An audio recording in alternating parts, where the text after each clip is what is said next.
اے ایمان والو، صبر اور نماز سے مدد لیا کرو، بے شک اللہ صبر کرنے والوں کے ساتھ ہے۔ نیکی یہی نہیں کہ تم مشرق و مغرب کو قبلہ سمجھ کر ان کی طرف منہ کر لو،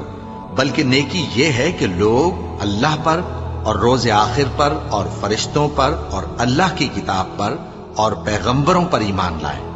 اور مال باوجود عزیز رکھنے کے رشتہ داروں اور یتیموں اور محتاجوں اور مسافروں اور مانگنے والوں کو دیں، اور گردنوں کے چھڑانے میں خرچ کریں، اور نماز پڑھیں اور زکوٰۃ دیں، اور جب عہد کر لیں تو اس کو پورا کریں، اور سختی اور تکلیف میں اور جنگ کے وقت ثابت قدم رہیں۔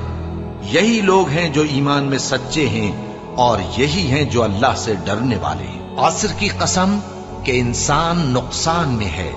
مگر وہ لوگ جو ایمان لائے اور نیک عمل کرتے رہے اور آپس میں حق پر چلنے کی تلقین اور